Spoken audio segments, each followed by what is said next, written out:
ఘటన జరిగి 15 రోజులు గడుస్తున్నా కనీసం ప్రభుత్వం స్పందించకపోతే కొన్ని రకాల కామెంట్ చేయడం ఎమ్మెల్యే కావచ్చు, ఇక్కడ పాపడ లేదు, అసలు తండ్రి తాగుబోతారు, ఇటువంటి కామెంట్ చేయడం. ఇక్కడ సింపుల్గా మీకు ఒక లాజిక్ చెప్తా. ఏం చెప్తానంటే, ఒక ఊరినే కొనేయడం సీఎం పెద్ద పనేం కాదు. ఎందుకు అని అంటే దానికి ఆధారం ఏమున్నదంటే టోటల్గా రాష్ట్రాన్నే కొనగలిగింది కాబట్టి సీఎం అయ్యిండు, అంతే కదా. రాష్ట్రాన్నే కొనగలిగింది కాబట్టి సీఎం అయ్యిండు.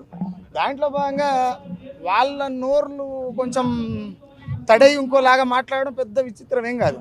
కాకపోతే ఏంటంటే నెనరు లేనటువంటి నేతలు ఈ రాజ్య పునాదుల మీద కూర్చున్నారు కాబట్టి న్యాయం అనేది 90% జరగదు. ఎందుకు జరగదు? ఇక్కడ ఉన్నటువంటి ఎస్సీ ఎస్టీ బీసీ కుల సంఘాలు ఎవరైతే ఉన్నారో రకరకాలుగా ఒక్కొక్కరికి ఒక సంఘం ఉంది. పేరు పెట్టంటే ఒక్కొక్కరు చేస్తాడు పుణ్యానికి, కానీ ఒక్కొక్కరికి ఒక సంఘం ఉంది. ఎవరి సంఘం వాడు సంచి నింపుకున్న పనులనే ఉర్రు. న్యాయం ఏడ జరుగుతుంది? బహుజనులంతా ఎండ్రికిసలై కొట్లాడుతున్నారు.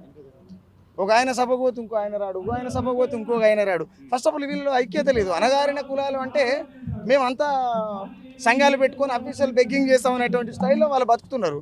అలాంటప్పుడు న్యాయం కోసం కొట్లాడేది ఒక విషయారాధనో లేకపోతే సుఖరామ్ నర్సేనో మీలాంటి మిత్రులు, మీడియా మిత్రులు, వీళ్ళు ఎవరో కొట్లాడితే అయ్యేది కాదు. ఎందుకంటే అది రాజ్యంతో పని. ఇంటి పక్కల పాలనతో పంచాయి కాదు, లేకపోతే ఇంటి పక్కల కులంతో పంచాయి కాదు. ఇది రాజ్యంతో పంచాయి కాబట్టి రాజ్యంలో ఉన్నటువంటి అన్ని వర్గాల ప్రజలు ఏకమై వేదిక మీదకి వచ్చినప్పుడే న్యాయం జరిగేటువంటి అవకాశం దొరుకుతుంది.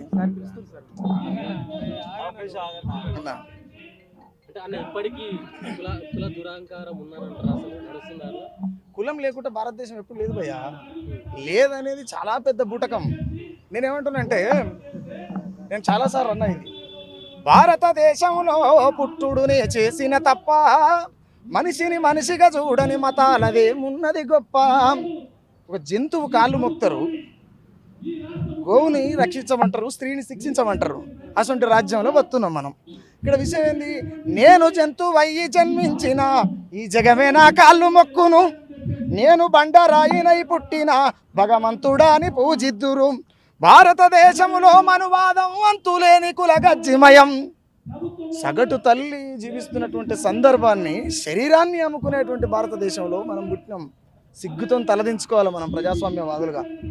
ప్రజాస్వామ్యం బతికిలేనటువంటి అప్రజాస్వామిక దేశమైనటువంటి భారతదేశంలో 145 కోట్ల జనాభా ఉంటే వీళ్ళంతా కూడా మతం మత్తులు, కులం మత్తులు, భక్తి మత్తులు వాళ్ళ జీవితాన్ని మర్చిపోయి మాకు ఏమీ చేత కాదురా నాయన అని విముక్తి లేనటువంటి భక్తిలో బానిసలై బతుకుతారు.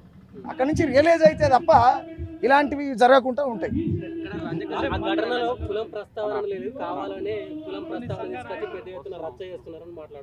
ఎవరు రచ్చ చేసేటోళ్ళు ఎవరో రాజ్యానికి చూపించడం పెద్ద పని ఏం కాదు కదా. రచ్చ చేసేటోళ్ళు ఎవరో వీళ్ళు అనవసరంగా రచ్చ చేస్తున్నారు. ఈ రాజ్యం చూపించడానికి పెద్ద పని మరి చూపించాలి కదా. చూపించినప్పుడు వాళ్ళు మాట్లాడుతున్నటువంటి వాళ్ళ వాక్యాలని కూడా తప్పే కదా బ్రదర్. వాళ్ళే ఒప్పుకుంటారు కదా. చూపిస్తలేవు అంటేనే రాజ్యమే నీ చేతులు ఉన్నది. ఆ రాజ్యం నీ చేతులు ఉన్నప్పుడు వాస్తవం నీ దగ్గర ఎందుకు లేదు? వాస్తవం నీ దగ్గర లేదంటే నేను బూటకం కదా. వాళ్ళ క్లియర్గా చెప్తున్నారు అన్న. స్థానిక ఎంపీ మల్లు రవి గారు ఏమంటారు, ఒక పాపనే లేదు, పాప ఆల్రెడీ వేరే అనారోగ్యంతో బాధపడతా ఉందని చెప్పేసి స్టేట్మెంట్ ఇస్తారు. స్థానిక ఎంపీ అంటా ఉన్నారు. అయితే నేనేమంటా అంటే, మీరు మళ్ళీ ఇప్పుడు అదే ఎంపీ కలిస్తే అడుగురి. ఈ దేశంలో నిండు నొప్పులతో కొట్లాడుతున్నటువంటి తల్లి కడుపులో కూడా పిల్ల లేదు, ఆమెకు తిన్నది అరగక ఆయాసమై మొత్తుకుంటుందని చెప్తారు. ఇప్పుడు ఆయన మాట్లాడేది అట్లనే ఉంది, అంతే కదా. ఒకవేళ అది వాస్తవం కాకపోతే మీ దగ్గర అన్ని రకాల ఆధారాలు ఉంటాయి. రాజ్యమే మీ చేతులు ఉంది. రాజ్యమే మీ చేతిలో ఉన్నప్పుడు మీరు బయట పెట్టవచ్చు కదా. మీరు చేస్తున్నది అన్ని ఫేక్ ఉద్యమాలు, ఇది తప్పురా నాయన, పాప లేదు లేదా వాళ్ళ తల్లి కడుపులో పిండమే కాలేదు అని చెప్పురు. ఎట్లనన్నా పోరాటాలు ఆ ఘటన సంబంధించి పోరాటం చేస్తున్న ప్రతి ఒక్కరు స్వరాజకీయం కోసం మాత్రమే పోరాటం చేస్తారు. చిన్న ఇష్యూ దీన్ని పెద్ద చూడకండి, దేశంలో చాలా సమస్యలు ఉన్నాయంటూ రాజకీయ సంబంధించిన ఎమ్మెల్యే మాట్లాడారు. ఇప్పుడు నేను ఒక విషయం చెప్తాను. మణిపూర్లో ఘటన జరిగింది. మానవాళికి మూలమైనటువంటి తల్లి మానవులు ఏళ్ళు పెట్టి ఊరేగించినటువంటి భారతదేశంలో ఉన్నటువంటి మనం, అది చిన్నదే అవుతుంది. 2 నెలల చిన్నపిల్లని కాళ్ళ కింద వేసి తొక్కితే ఇది చిన్ననే అవుతుంది. మరి పెద్దదేది గుళ్ళను కాపాడమా? పెద్దదేది మతాన్ని పోషించడమా? పెద్దదేది కులాన్ని బలం చేయడమా? అనేటోళ్ళకి సిగ్గు ఉండాలి కదా. అనేటోళ్ళకి సిగ్గు ఉండాలి ఉండదా కన్నా. ఈ దేశానికి బాగా గుర్తుపెట్టుకోవాలి భయ్య, ఇది ఎవరేమనుకున్నా ఇది క్లియర్. ఎందుకనంటే ఈ దేశానికి బీసీలు ఎంత బలమో అంతే బలహీనత. ఏ రాజ్యం? నేనేమంటున్నా అంటే, ఏవైతే సంఘాలు ఉన్నాయో ఈ సంఘాలన్నీ కూడా వాళ్ళ గొల్లెల కాడ కాపలు కాసేటువంటి కాపలాదారులుగా మారిపోయారు. ఇక మరి కయ్యమోడు చేస్తాడు, వాడు గొల్లెం పెట్టి గొల్లెం కాడ దొరసాన్ని బయటికి వెళ్ళేదాకా కావాలనేటోడు ఆడ ఉంటే మరి ఇక్కడ కయ్యమోడు చేయాలి, ఈ రాజ్యం ఓడి తేవాలి, తేరు కదా. వాళ్ళ స్వలాభాల కోసం చేస్తున్నటువంటి పని. నిజంగా విశారదనని అడిగిపోకపోతే ఇష్యూ బయటకు వచ్చేదా? రాకపోయేది. ఆయన చాలా మొండోడు మీన్ న్యాయం అనేది ఖచ్చితంగా జరగాలి, న్యాయం ఇరుపక్షాల ఉండాలి. న్యాయం ఉన్నప్పుడు ఈ సమాజం బాగుపడుతుంది. ఇది ప్రజాస్వామ్య దేశం కదా, దీన్ని అప్రజాస్వామికంగా ఎందుకు మారుస్తున్నారు అనేటువంటి ఫైట్ని ఆయన బయటకు పట్టుకొని వస్తాడు. ఆయన బయటకు పట్టుకొని వస్తే ఏమొస్తాడు? మందకృష్ణ లాంటి వాళ్ళు వేదిక మీదకి వస్తారంటే ఈయన వస్తే ఆయన రాడు, ఆయన వస్తే ఈయన రాడు. ఇక ఆర్ కృష్ణ వచ్చినంటే జాదల సీన్ రాడు, జాదల సీన్ వచ్చినంటే ఆర్ కృష్ణ రాడు, వీళ్ళందరూ వచ్చినంటే మల్లన్న రాడు. ఎవరి కయ్యాలు అలాగే ఉన్నాయి, ఎవరి కయ్యాలు అలాగే ఉన్నాయి కదా అన్న. అంటే 100 రూపాయలతో మొదలైనటువంటి ఏదైతే గొడవ ఉందో, గుళ్ళల్లో ఈ 100 రూపాయలు ఇచ్చే నియమంపై ఏమంటారు? అంటే దర్శనం చేసుకోవాలంటే 100 రూపాయలు ఇవ్వాల్సినటువంటి నియమంపై ఏమంటారు? నేను నాకు వ్యక్తిగత అభిప్రాయం ఏం చెప్తానంటే, నిన్ను రాని అని గుళ్ళకి నిన్ను ఉడరమన్నాడు. నిన్ను రాని అని గుళ్ళకు ఇలా ఈ రోజు కాదుగా కొట్టి చంపింది, అనేకంగా జరుగుతూనే ఉండదు కదా. మొన్న రీసెంట్గా ఇబ్రాహీంపట్నం దగ్గర అయ్యప్ప మాల వేసుకున్న పౌరుల్ని గర్భగుళ్ళకి రాలేదని చెప్పి తెల్లందాకా చలికి ఆన్ని నిలబడి చచ్చిపోయారు వాళ్ళకి తెలివి ఉన్నట్టేనా? తెలివి ఉన్నట్టేనా? వాళ్ళకు భక్తి ఉంటే సరిపోదు, శక్తి కూడా కావాలి కదా. శక్తి ఎక్కడి నుంచో రాదు, నీలో నిర్మాణం అయి ఉండాలి. అది నిజంగా ఇష్యూకి సంబంధించి నిధులు నిజంగా దొరకట్లేదా, లేకపోతే పోలీస్ వ్యవస్థ సపోర్ట్ చేస్తుందా వాళ్ళకి? వ్యవస్థకు ఖచ్చితంగా సపోర్ట్ చేసేది. గాలు దొరకపోవడం ఏంది భయ్యా? ఏమో ఉన్న వీరప్పని దొరుకుతాడు కానీ గీడ ఉన్నాడు దొరకడానే. ఏమో ఉన్న ఈరప్పని దొరుకుతాడు, ఏమో ఉన్న ఇడ్మా దొరుకుతాడు, ఏమో ఉన్న మల్లాదిరెడ్డి దొరుకుతాడు, అందరు దొరుకుతాడు, గీడ దొరకరా? అవునా కదా? అలాంటప్పుడు రాజ్యం వాళ్ళకి నీడగా గొడుగు పట్టిందనేటువంటి అంశం నాకంటే ఎక్కువ మీకే క్లియర్గా తెలుసు. అంటే స్వాతంత్రం వచ్చి ఇన్నేళ్ళు అవుతా ఉన్నా కూడా ఇప్పటికీ కులం పేరిట కావచ్చు, కుల వివక్ష కావచ్చు, గుళ్ళకు పోనీయడం రానియకపోవడం, ఇట్లాంటి సిచ్యువేషన్ చూస్తూ ఉంటే ఏమనిపిస్తుంది అన్న ఇప్పటికీ? నేనేమంటే అన్న, తిరుగుబాటు చేయలేనునికి తిండే శత్రువు కదా. తిరుగుబాటు చేయలేనునికి తిండే శత్రువు. అందరిలాగానే విశారదన కూడా నోరు మూసుకొని ఉంటే ఇక్కడ పంచాయతీ లేదు, మీరు నాకాడ మాకి పెడతారు కాదు.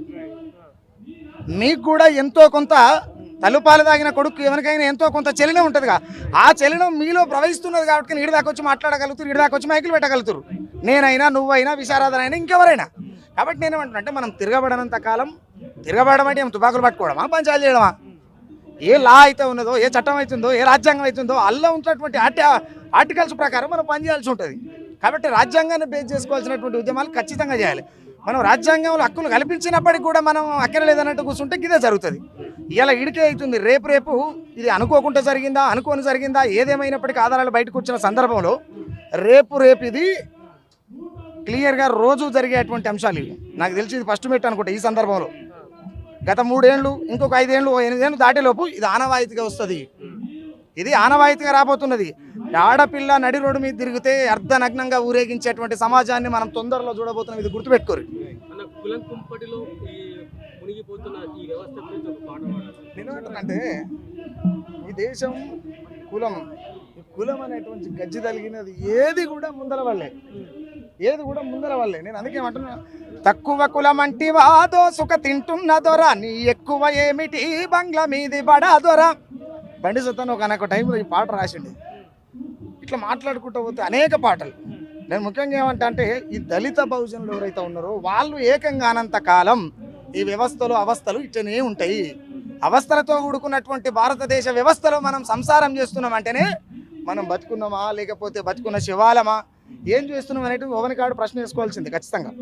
నేను అందుకే ఏమంటా అంటే, ఎంత చెప్పినా కానీ దళిత బహుజనుడో ఓరి రాజన్న ఎండ్రికిచ్చాలోలే ఎక్కి జారేరో ఏమి సేతు, అప్పాడి పూటకే ఆరాట పడుతూ దళిత బహుజనుడు ఎనుకొచ్చే ముప్పును ఎవడెరగడాయే ఎట్లా చేతు, ఎన్నేళ్ళు ఇంకా ఎన్నాళ్ళు ఈ గోస అగ్రవర్ణాలకు ఆట బొమ్మలవా చెప్పరే మీరా.